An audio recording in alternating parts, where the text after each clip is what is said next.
નમો હરિયંતાણમ, નમો સિદ્ધાણમ, નમો વાયરિયાણમ,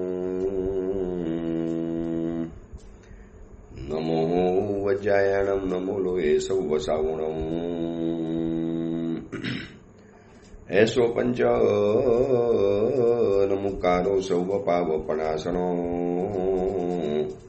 મંગલાણમ ચ સૌવેસી પરમમ વૈ મંગલમ. મંગલમ ભગવાન વીરો, મંગલમ ગૌતમ પ્રભુ, મંગલમ સ્થૂલભદ્રાદ્યા, જૈન ધર્મો સ્તુ મંગલમ. પ્રવચનનો વિષય છે માર્ગ ભૂલેલા જીવન પથિકોની પતિબોધ કથા.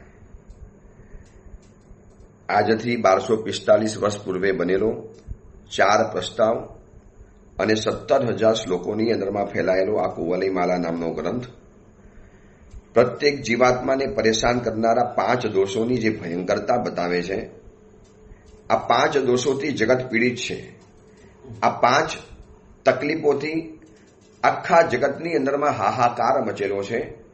દરેક વ્યક્તિની તમે જીવનની કથા સાંભળો, દરેક વ્યક્તિના જીવનની વાતોને સાંભળો, નાની મોટી જીવનની જે પણ પરેશાની જોવા માટે આવશે આ 5 બાબતોને લઈને આવશે. નાનકડો દીકરો હોય, યુવાન હોય, ઉંમરલાયક હોય કે વયોવૃદ્ધ હોય કે જિંદગીના અંતે પહોંચેલી કોઈ પણ વ્યક્તિ હોય, દરેક વ્યક્તિના જીવનમાં આ 5 ચીજ ઉથલ પાથલ મચાવે છે. હમણાં સુરતની અંદરમાં 2 ઘટના જે બનીને બસ આ જોતા એમ જ લાગે છે કે આ 5 દોષો કેટલા ભયંકર રીતે માણસોને પરેશાન કરે છે. સુરતમાં પાંડેસરા વિસ્તાર છે. એ વિસ્તારની અંદરમાં 9 વર્ષ અને ઉપર 3 મહિનાનો એક દીકરો હતો જેનું નામ હતું યશ. પોતાના પરિવાર સાથે રહેતો હતો પાંડેસરા વિસ્તાર. અને કોણ જાણે શું થયું, હવે ઘરની અંદરમાં ઝઘડો થયો. પેપરમાં એમ લખે છે કે મોબાઈલ માટે ઝઘડો થયો હશે, રીલ્સ જોવા માટે ઝઘડો થયો હશે, જે પણ હશે તે હશે. પણ આ છોકરાએ પછી જે કદમ ભર્યું ને એનાથી સમગ્ર સુરત સ્તબ્ધ બની ગયું છે કે 9 વર્ષ અને 3 મહિનાના દીકરાની અંદરમાં આટલો બધો ક્રોધ, આટલો બધો અહંકાર.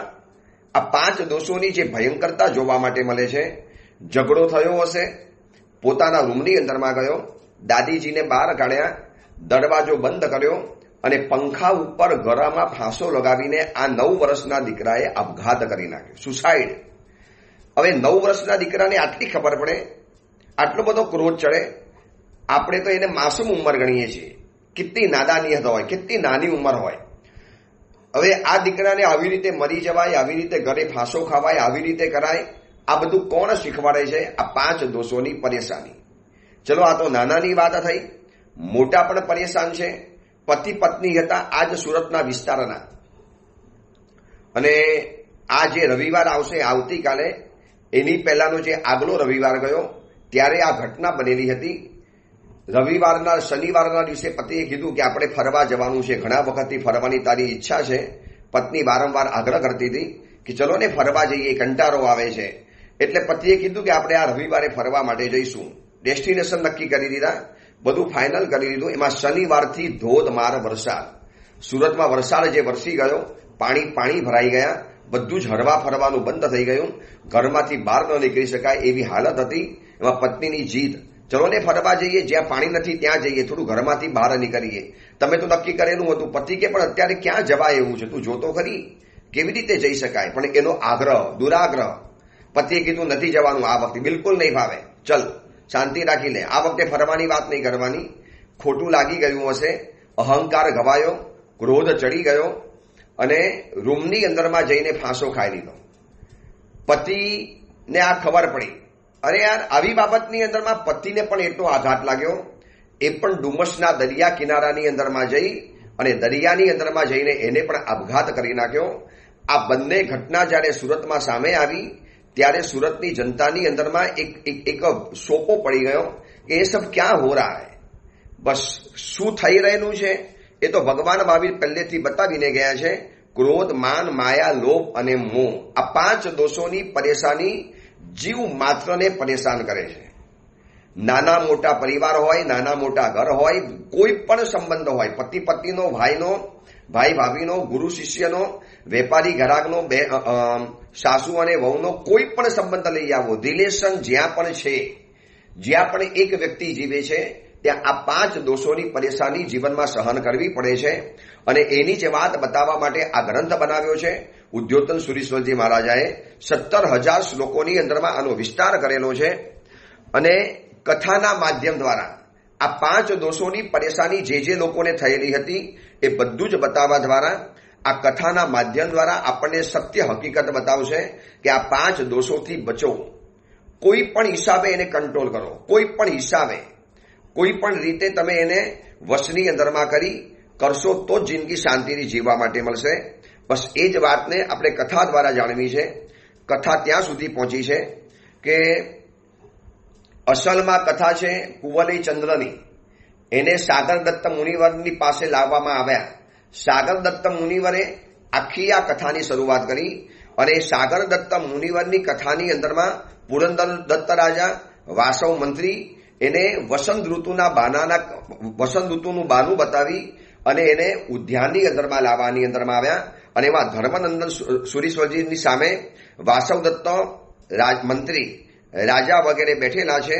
અને સુરીવરનું અદ્ભુત રૂપ, સુરીવરનું અદ્ભુત સૌંદર્ય, એમનું લાવણ્ય, એમનું તેજ, એમની કાંતિ, એમના ચહેરા ઉપર જગારા મારતું જે દીપ્તિમંત તેજ હતું, આ જોયા પછી રાજા સ્વયં આશ્ચર્ય પામી ગયો, વિભોર બની ગયો કે એક રાજા કહેવાય, એક રાજકુમાર જેવો દીકરો ગણાતો આ વ્યક્તિ. અને આટલી નાની ઉંમરે આટલી ઊંચી પદવી, આટલા બધા શિષ્યો, આટલી ગંભીરતા, આટલી સમજદારી કહેવું પડે. અને એનાથી અભિભૂત બની અને મુનિવરને પૂછવા માટે જાય છે પોતાની ભાવના કે કેમ તમને આ સંયમ જીવનનું મન થયું, કેવી રીતે તમે આ સંન્યાસ જીવનમાં આવી ગયા, કેમ તમને આ દીક્ષા લેવાનું મન થયું, શું તમને જીવનમાં એવું ઓછું લાગ્યું કે તમારી પાસે શું નથી, બધું જ છે તમારી પાસે. અને આ પૂછે એની પહેલા મુનિવરે કહી દીધું કે રાજન, આ સંસારની અંદરમાં વૈરાગ્ય થવાના નિમિત્તો કાંઈ ઓછા જોવા માટે મળે છે. જ્યાં પણ નજર નાખો, દરેક વ્યક્તિ ઉપર, દરેક પરિવાર ઉપર, દરેક ઘર ઉપર, દરેક સોસાયટીમાં, એરિયામાં તમે જે પણ જગ્યાની અંદરમાં જાઓ, વૈરાગ્યના નિમિત્તો ભરચક પડેલા છે. આજે ખાલી એક મીડિયાના પેપરો કે મીડિયા ઉઘાડીને જ્યારે જોઈએ અને વાંચીએ છીએ, પારાવાર ઘટના બનતી જાય છે. હત્યા, ખૂન ખરાબા, યુદ્ધ, પાણીના પૂર, કેટલા બધા ભયંકર પાણીના પૂર આવ્યા, લોકોના ગામના ગામ તણાઈ ગયા. વાયનાડની અંદરમાં આખા 4 ગામ દટાઈ ગયા, કોકની હત્યા થઈ ગઈ, કેટલા લોકોનો હાહાકાર મચી ગયો. આ બાજુ યુદ્ધની નોબતો વાગે, વિશ્વ યુદ્ધની અંદરમાં કદાચ દુનિયા પહોંચી પણ શકે છે. આ બધા જ હાહાકાર ચારેકોર શું આ વૈરાગ્ય નિમિત્ત પેદા નથી કરતા? આ મુનિ સુરીવર પુરંદર દત્ત રાજાને બતાવે છે કે રાજન,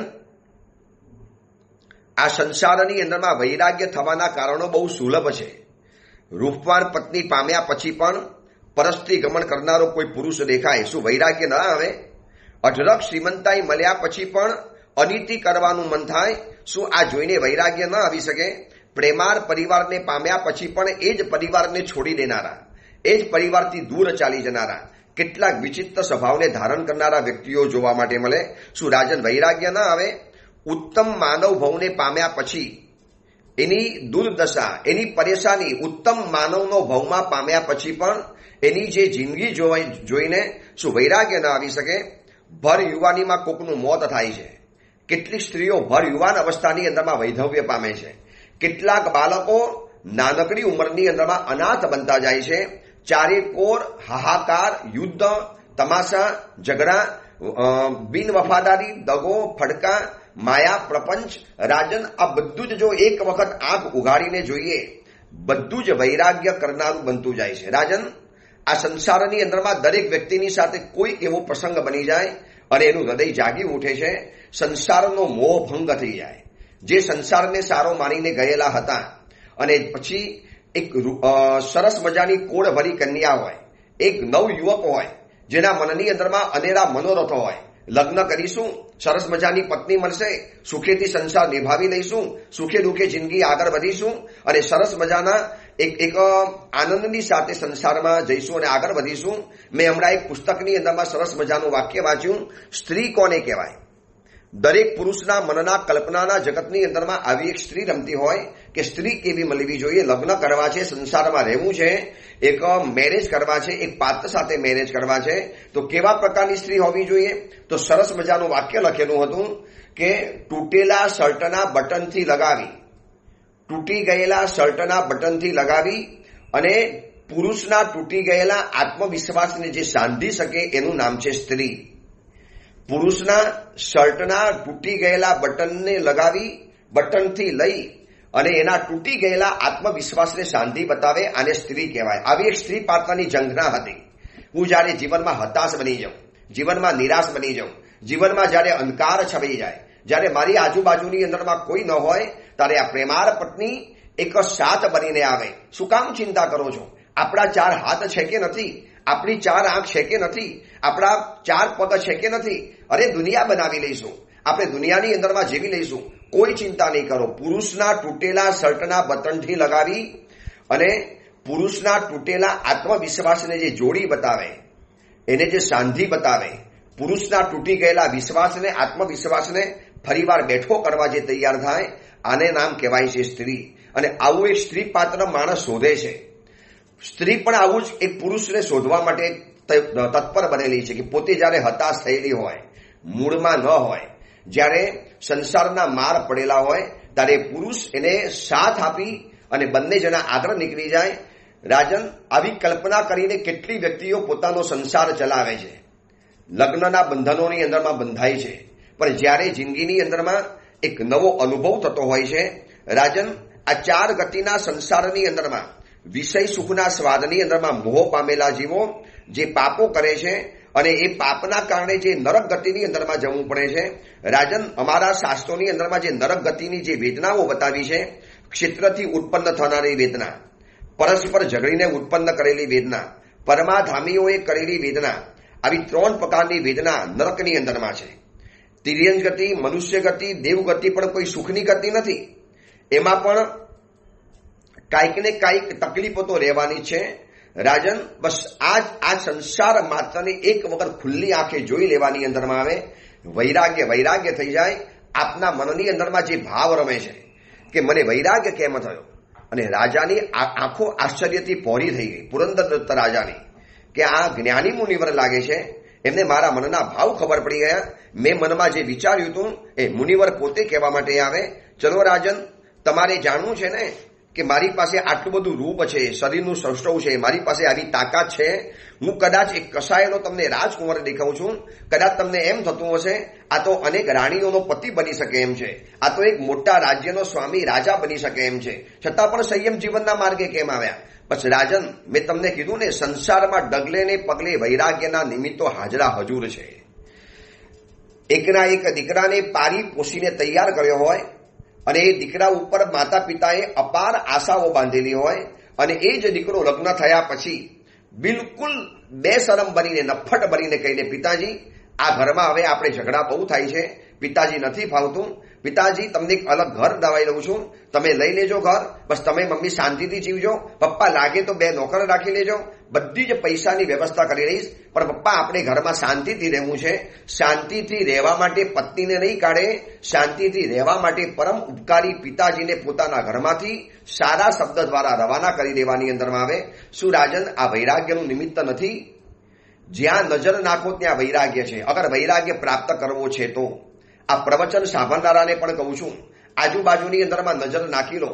કિમ કુર્મસ કિમ વદામો ભૂષમ રતિ સતઈ વ્યાકુલમ વિશ્વમેતર. શાન સુધારસની અંદરમાં લખ્યું છે, યુદ્ધ્યંતે કેપી યોદ્ધા.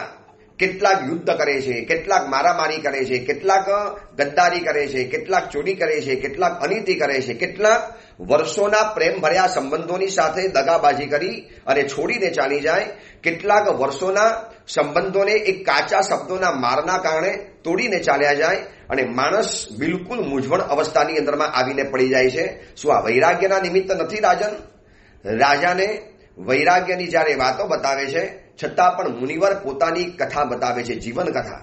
આમ પૂર્વ અવસ્થા યાદ કરવાની ન હોય, પણ મુનિવરને લાગ્યું કે આ રાજાને પ્રતિબોધ કરવામાં જરૂરી છે, એને પ્રતિબોધ કરવાની અંદરમાં નિમિત્ત બની શકે એમ છે, એટલે એમને પોતાની પૂર્વ કથા રાજાને કહેવાની શરૂ કરી કે રાજન, છતાં પણ તમારે જાણવું છે કે મને આવી યુવાનીમાં આવી નાની વયની અંદરમાં આટલું બધું સુખ સમૃદ્ધિ હોવા છતાં પણ કેમ મને વૈરાગ્ય થયો છે? બસ વૈરાગ્યના કારણ તો છે, ખાલી માણસ એને જો સ્પર્શી જાય, માણસ જો એને જીવનની અંદરમાં સ્વીકારી લે. અને હજી આગળ કહું, જે પ્રવચન સાંભળે છે એ લોકોને બતાવું છું કે વર્તમાન સમયની અંદરમાં રાગ થાય એના કરતા વૈરાગ્ય થાય એવા કારણો, એવા પ્રસંગો, એવી ઘટનાઓ જોઈ લો ને પેપરની અંદરમાં. પતિ પત્ની એકબીજાને વફાદારી છોડી અને ગદ્દારી કરીને નવા સંબંધો ઉભા કરી નાખે, ક્યાંને ક્યાંય નવા સંબંધો ઉભા કરી લે, કેટલાય આડા સંબંધો ઉભા કરી લે. કેટલી ક્રાઇમ કથાઓ, કેટલી ભયંકર સ્ટોરીઓ આવે છે કે કેવા કેવા ઘટના, કેવા કેવા પ્રસંગો માત્ર વિષય કસાય, એટલે કે આ 5 બાબતોના કારણે જ આ બધા પ્રસંગો બને છે.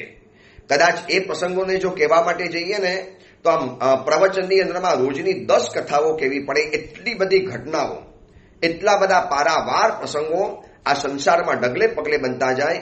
આ સુરીવર પણ પુરંદર દત્ત રાજાને એ જ બતાવે છે કે રાજન, વૈરાગ્ય થવો બહુ સહેલો છે, બહુ સુલભ છે, અગર તમે ઘટનાને એ રીતે જોવા માટે માંગતા હો તો.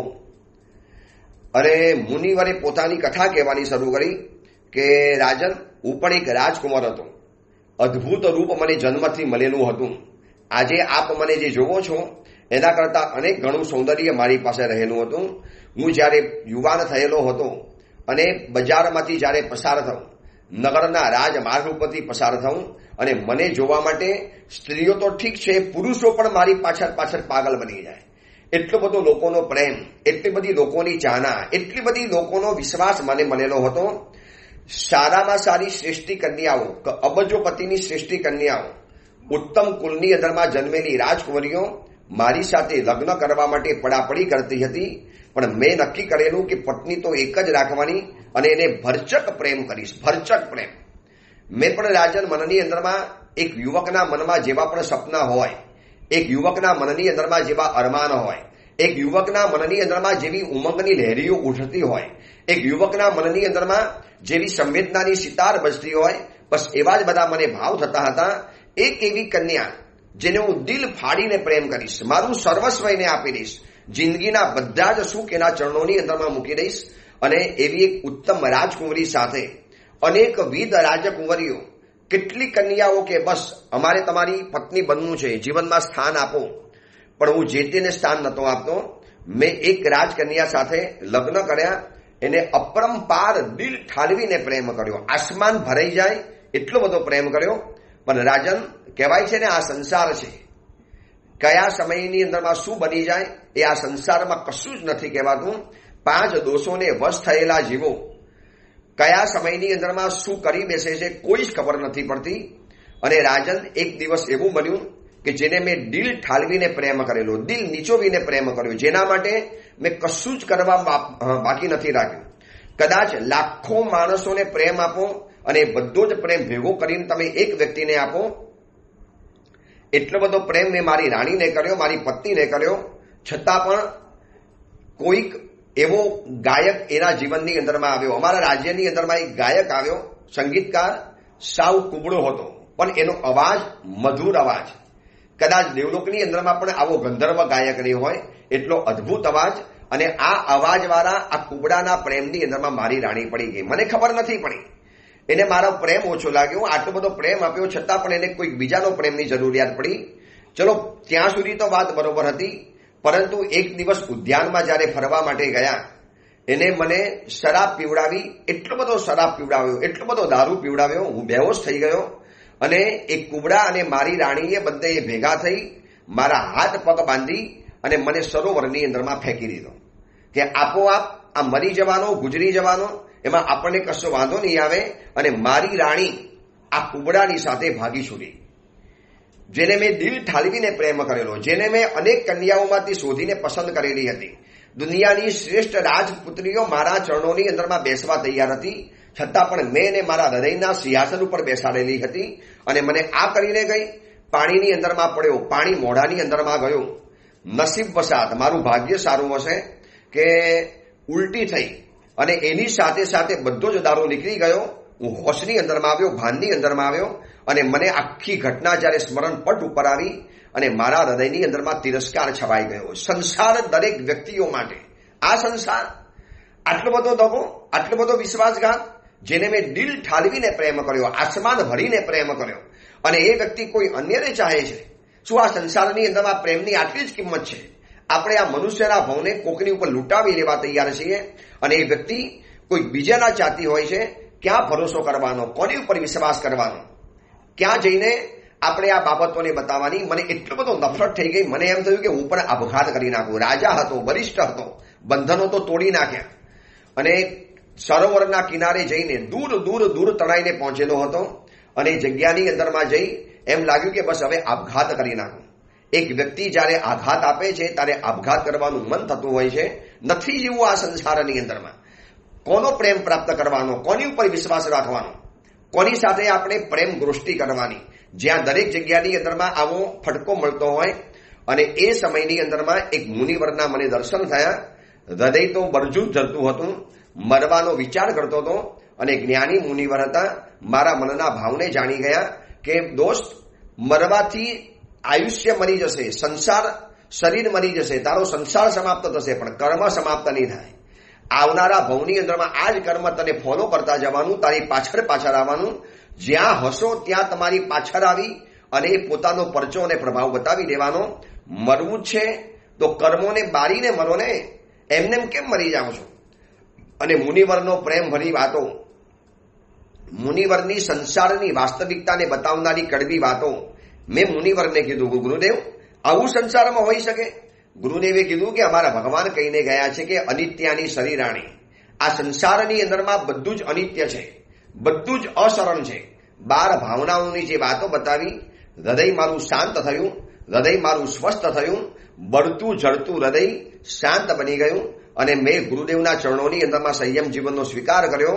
ધીરે ધીરે ગુરુ કૃપાથી આગળ વધતા આજે આચાર્ય પદવી સુધી પહોંચ્યો છું, અને એ જ મારું નામ છે ધર્મનંદન સુરી. આજે હું તમારી સન્મુખ બેઠેલો છું. રાજન, આ કથા તમને એટલા માટે બતાવું છું કે આ સંસારની અંદરમાં આવા વૈરાગ્યના નિમિત્તો બહુ સુલભ છે, બહુ સુલભ છે. કદાચ તમારા જીવનમાં નહીં બન્યા હોય તો આજુબાજુના વ્યક્તિઓના જીવનની અંદરમાં જોઈ લો. કોઈને પૈસાથી દુઃખ, કોઈને સંબંધોથી દુઃખ, કોઈને પરિવારથી દુઃખ, કોઈને શરીરથી દુઃખ, કોઈને આજુબાજુના વાતાવરણથી દુઃખ. દુઃખ માત્ર આ સંસારની અંદરમાં ઠેર ઠેર જોવા માટે મળે છે. રાજન, બસ આ મારી વૈરાગ્યની કથા છે, અને હું તમને પણ કહું છું કે આ જે ક્રોધ, માન, માયા અને લોભ, આ 5 જે દોષો છે, એ જ આખા જગતનું સંચાલન કરે છે, એ જ આખા જગતને નિયંત્રિત કરે છે, એ જ આખા જગતના સુખ દુઃખ પામવા કે ન પામવા એ જ લોકો નક્કી કરી દે છે. એટલે રાજન, આવી જાઓ અમારા જીનેશ્વર ભગવાનના ધર્મની અંદરમાં, સ્વીકારી લો એમનું શ્રમણપણું, અથવા તો એ તાકાત ન હોય તો શાવક ધર્મને અંગીકાર કરી લો, અને આ 5 દોષોથી બચી અને જિંદગીની અંદરમાં આગળ નીકળી જાઓ. રાજા સ્તબ્ધ છે. રાજાને ધર્મનંદન સુરીશ્વરજીની આ વાતોને એક ધ્યાને, એકી ટસે એકાગ્ર બનીને સાંભળતા જોયા પછી વાસવ મંત્રી ચકિત થઈ ગયો. બસ હું આ જ દિવસો જોવા માટે માંગતો હતો. મારા માલિક, મારા રાજાના જીવનની અંદરમાં આ જ જોવા માટે માંગતો હતો કે ક્યારે એના જીવનની અંદરમાં આવો એક સૂર્યોદય થાય, આવા એક મુનિવરના જીવનની અંદરમાં આગમન થાય, જેના હૃદયની અંદરમાં એ મુનિવરોની વાતો બેસી જાય. અને જે રીતે રાજા સાંભળતો હતો, મંત્રી હોશિયાર હતો, ચહેરાના ભાવોને પરખીને ફેસ રીડિંગ કરીને નક્કી કરી દેતો હતો. અને રાજાને જ્યારે આ વાતો બતાવી એટલે સમય જોઈ, અવસર જોઈ આ વાતને આગળ વધારવા માટે વાસવ મંત્રીએ વિનંતી કરી, ગુરુદેવ અગર સ્વાધ્યાયમાં વિક્ષેપ ન થતો હોય, આપને અન્ય કોઈ સંયમ જીવનના કાર્યની અંદરમાં બાધા પેદા ન થતી હોય તો ગુરુદેવ એક વાત મને સમજાવશો? આ વાસવ મંત્રીનો વિવેક જોજો. આજની તારીખમાં ઉપાસેમાં આવવાનો પણ વિવેક લોકોને ખબર નથી. ગુરુ ભગવંત ગોચી વાપરવાના સમયની અંદરમાં વંદન કરવા માટે આવે, ઉપાસેની અંદરમાં રહેલા સાધુ સાધ્વીજીના પડેલેહણના સમયની અંદરમાં વંદન કરવા માટે આવે, એમના બપોરના આરામ કે સ્વાધ્યાયના સમયની અંદરમાં વંદન કરવા માટે આવે. એમાં મોટા ભાગના સાવક સાવિકાઓની કુટેવ જોઈ છે, આદત જોઈ છે કે પોતે ઘરમાંથી બધું જ કામ પતાવીને એટલે 11:30-12 વાગે ઉપાસેની અંદરમાં આવી. જ્યારે એ ગુરુદેવનો વાપરવાનો સમય છે, અત્યારે નિવૃત્ત થવાનો સમય છે. તમારે પ્રવચનમાં ન આવવું હોય, ગુરુદેવ પ્રવચન આપીને બેઠેલા છે. તમારે દુકાન જવું છે, ચલો રસ્તામાં ઉપાસની આવે છે, મળીને નીકળી જઈએ. એટલે તમારે તમારો સમય નથી બગાડવો, અને ઉપાસેમાં આવીને મહાત્માઓની આખી દિનચર્યા અને જીવનચર્યામાં આપણે વિક્ષેપ કરતા હોઈએ છીએ. કોઈક મહાત્મા કહેતા ન હોય, પણ શાવક શાવિકાઓએ સમજી લેવાનું કે 11:30 થી 2 વાગ્યા સુધી આ ઉપાશયની અંદરમાં ન જવાય. પચકાણ લેવું છે તો પહેલા લઈ લેવાનું. એ સમયમાં અરે કેટલાક લોકો તો અમે ગોચરી વાપરતા હોય રૂમની અંદરમાં કે પડદાની પાછળ, અને બહારથી બોલે પચકાણ આપો, નીચે આમિલ સારા હોય, ઉપર ચડી જાય, પચકાણ આપી દો. ભાઈ પચકાણ વ્યાખ્યાનમાં લેવાનું હોય, પચકાણ સવારે આવીને લઈ લેવાનું હોય. તમારે એકી સાથે વંદન પતાવવાના, પચકાણ પતાવવાના, પૂજા પતાવવાની, નીચે આમિલ કરવા માટે આવી જવાનું.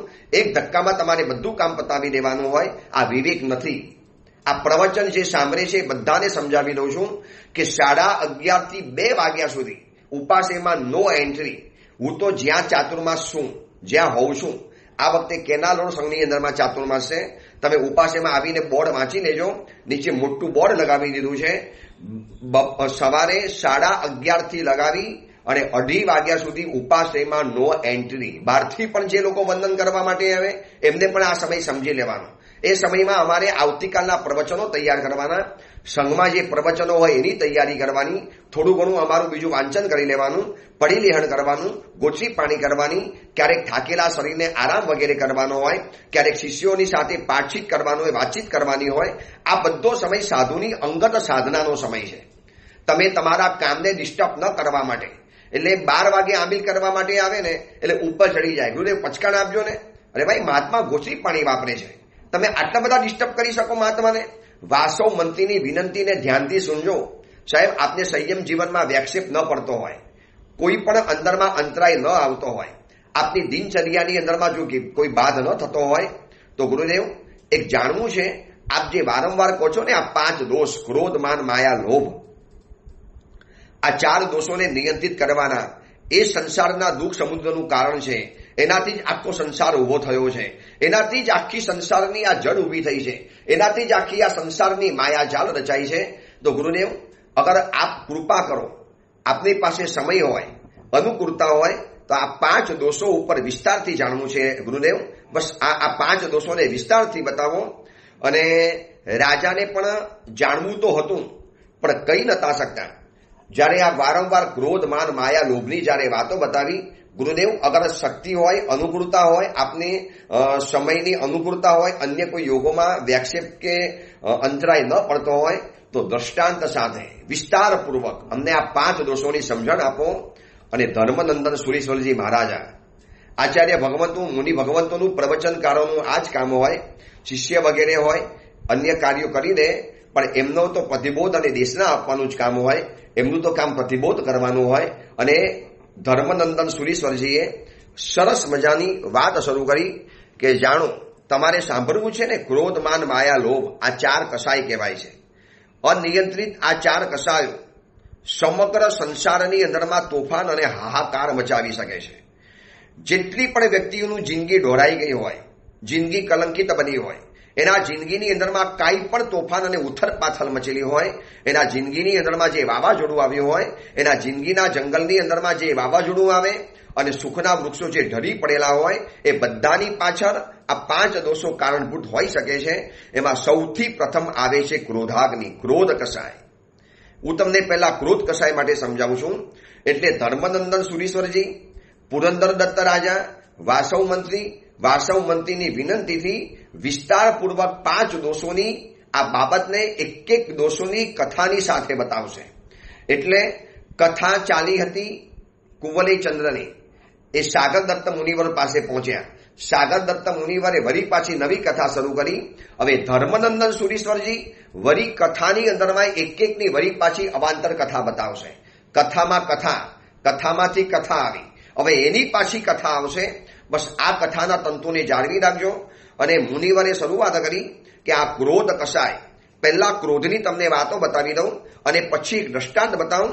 અને જ્યારે મુનિ ભગવંતી આ દેશનાને શરૂઆત કરી, લોકોને જ્યારે ખબર પડી કે રાજા, મંત્રી લોકો ગયા છે, અને જેમ જેમ સમાચાર મળતા ગયા કે ધર્મનંદન સુરેશ્વરજી પધાર્યા છે ઉદ્યાનની અંદરમાં, લોકો આવતા ગયા, ભીડ જમા થતી ગઈ, પરસદા વધતી ગઈ.